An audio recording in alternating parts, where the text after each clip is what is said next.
terigu protein tinggi saya pakai yang mereknya Cakra Kembar 1 kilo. Tepung maizena 80 gram. Fungsinya tepung maizena ini roti panadanya kokoh, tidak menyusut waktu digoreng dan keluar dari penggorengan. Gula pasir 150 gram. Garam 14 gram, mentega putih 150 gram, teman-teman bisa diganti pakai mentega kuning atau margarin juga boleh. Telur 2 butir, susu bubuk 30 gram, susu cair 100 ml. Ragi saya pakai yang mereknya Han karena saya kehabisan stok. Biasanya saya pakai untuk per kilonya itu 14 gram. Karena di sini saya kehabisan stok ragi, saya pakai 11 gram saja, tidak masalah. Untuk pelembutnya saya pakai Foratos Cotton Active Plus. Untuk bikin donat, roti yang digoreng cocoknya pakai Foratos Cotton Active Plus. Tapi kalau kalian mau bikin roti, cocoknya kalian pakai Foratos Active Plus. Karena pelembut ini ada 2 macam ya teman-teman, satu merek Foratos Cotton Active Plus sama Foratos Active Plus. Yang ini Foratos Cotton Active Plus. Untuk bikin roti manis kalian pakai Foratos Active Plus yang bagus. Air es sebaiknya teman-teman jika mau bikin adonan roti sebaiknya pakai air es. Kita campur dulu bahan-bahan keringnya. Apabila ada salah satu ketinggalan bahan adonan roti panadanya tidak jadi. Nah ini kita langsung campur Foratos Cotton Active Plus yang bagus untuk bikin gorengan ya teman-teman. Roti yang digoreng-goreng itu kalian pakai Foratos Active Plus yang bagus. Kenapa saya sarankan teman-teman pakai Foratos Cotton Active Plus yang bagus? Roti panadanya itu tidak bergelembung waktu digoreng. Ini saya pakai 1 sendok makan. Ini takarannya 7 gram. Ragi ini biasanya saya pakai 2 sendok makan ya teman-teman, sekitar 14 gram. Tapi ini takarannya 11 gram karena saya kehabisan stok, tidak apa-apa. 11 gram juga tidak masalah kita pakai. Tepung maizena. Jadi tepung maizena ini fungsinya mengokohkan roti panada itu waktu digoreng dan keluar dari penggorengan, tidak kempes. Sama donat juga ya teman-teman, fungsinya tepung maizena ini agar donatnya kokoh, tidak kempes. Susu bubuk, gula pasir. Oke, ini sudah saya mix, saya sisihkan dulu. Telur 2 butir sama susu ini saya campurkan. Oke, ini sudah saya campurkan. Mentega putih, garam, ini saya satukan karena sama-sama asin. Teman-teman jika tidak punya mentega putih juga bisa diganti pakai margarin atau mentega kuning ya. Boleh. Bahan-bahannya sudah saya satukan semua. Ada tepung terigu yang sudah saya campur sama bahan-bahan keringnya.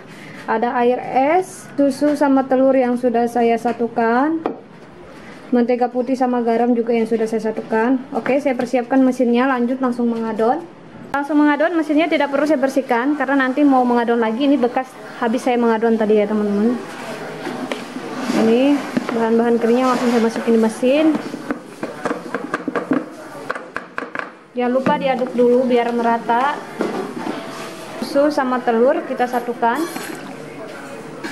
Ini langsung nyalain mesinnya, langsung dinyalakan mesinnya, langsung mengadon.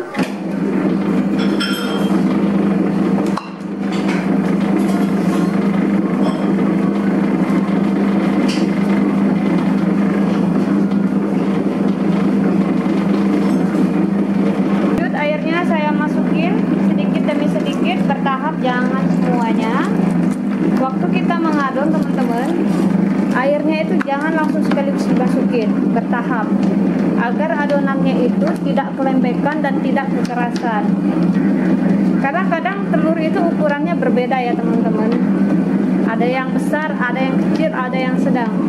Ya, walaupun resepnya sudah tertulis di situ, tapi teman-teman harus berhati-hati memasukin airnya agar adonannya itu tidak kelembekan. Tapi jika kelembekan adonannya gampang, tinggal kita kasih tepung ya teman-teman, seperti itu. Nih kita masukin sedikit demi sedikit, airnya itu bertahap.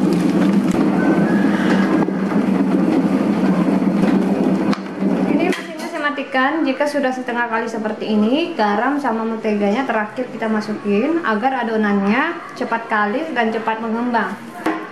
Nah ini langsung kita adon sampai betul-betul kalis, sekitar 10-15 menit harus betul-betul kalis agar nanti hasilnya juga bagus. Makanya kita perlu mesin untuk mengadon ya teman-teman.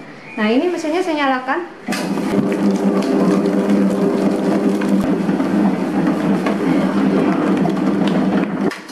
ini adonannya sudah cukup kalis. Alasnya kita olesin dulu pakai mentega atau margarin biar tidak lengket. Ini adonannya yang sudah diadon, langsung kita taruh di alas. Oke, ini sudah disatukan.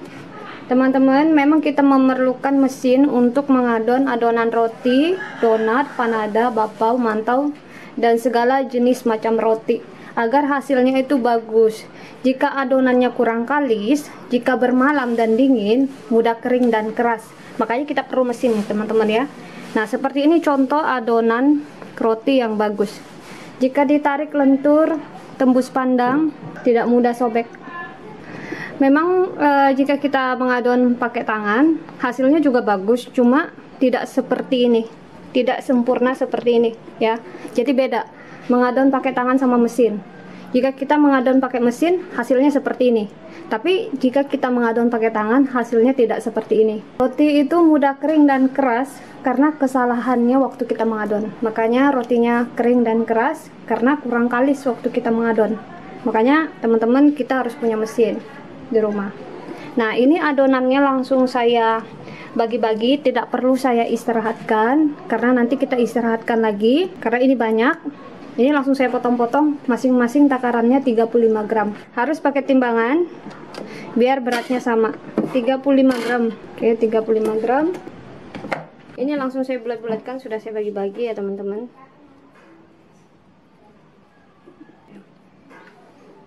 Juga kalian bulatkan seperti ini lebih cepat. Nah. Juga kalian bulatkan dengan cara di rolling. Ini adonannya. Waktu di rolling tangannya masuk ke dalam, ditekan sedikit ya, agar adonannya itu bisa mulus. Seperti ini. Lebih mulus ya. Jadi kalau teman-teman nggak bisa ngerolling seperti ini, nggak usah dipaksain. Bisa pakai cara yang pertama tadi, dibulatkan ya.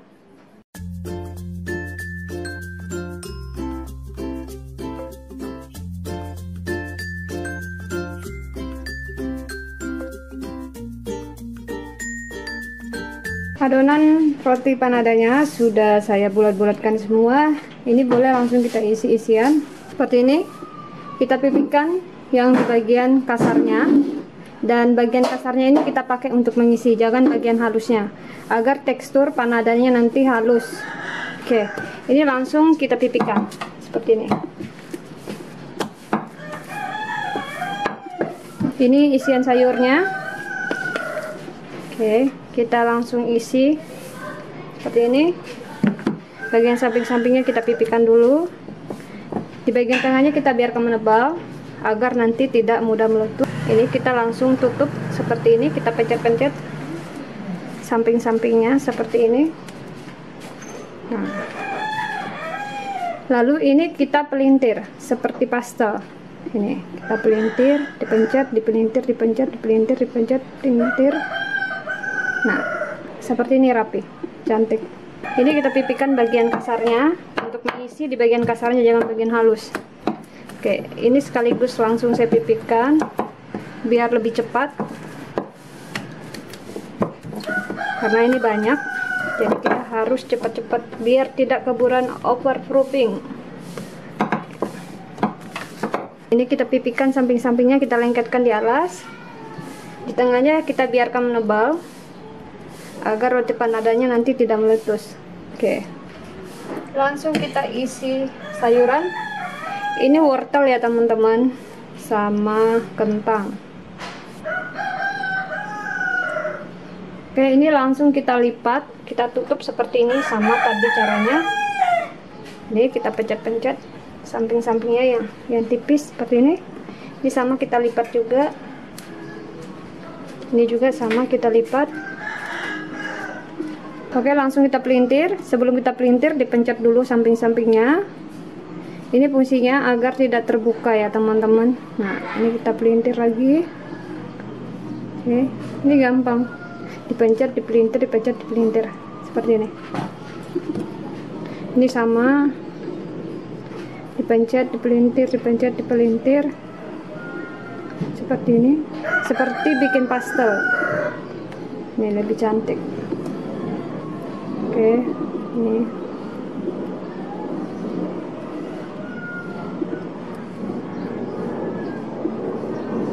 Ini loyangnya kita taburin pakai tepung terigu biar tidak lengket. Setelah ditaburin tepung terigu, kita susun di loyang, jangan berdempet-dempetan. Kita beri jarak karena nanti mengembang. Ini sudah ditaruh di loyang. Boleh langsung diistirahatkan sekitar 35 menit, tidak perlu lama-lama karena ini sudah mulai mengembang.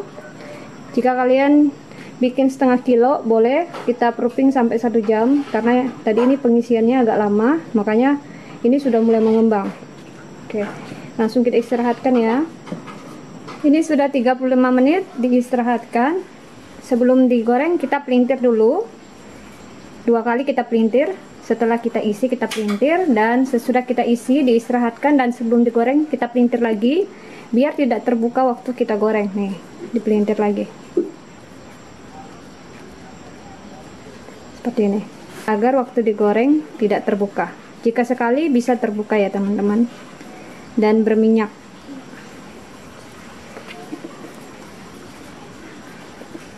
Ini gampang, tinggal dipelintir aja seperti ini.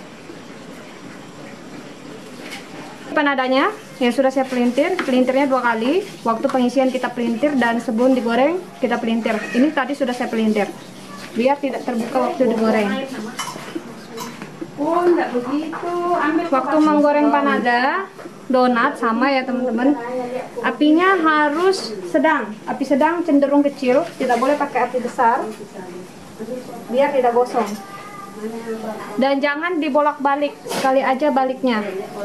Jika sudah coklat, boleh kita balik, ditunggu matang, baru kita angkat. Oke, ini sudah coklat, baru kita balik. Nih, cantik ya.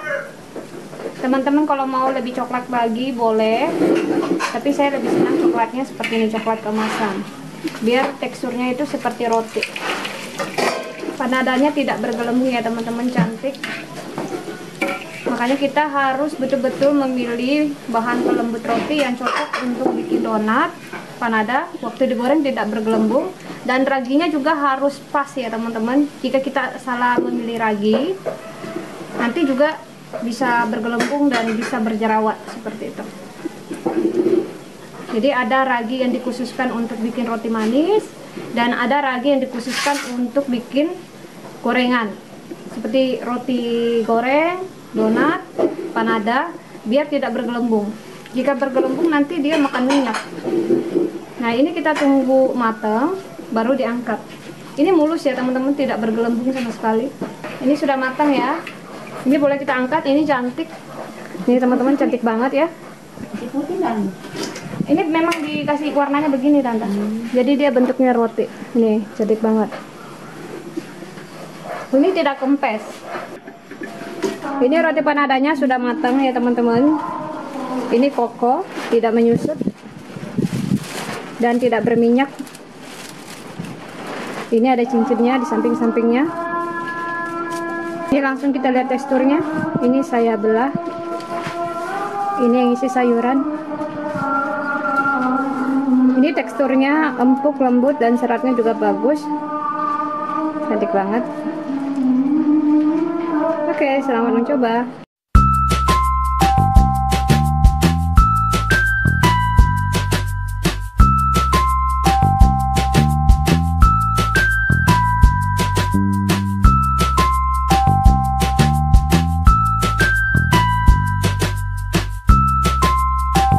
Ini sudah diplastikin ya teman-teman. Cantik, tidak menyusut, kokoh. Nih.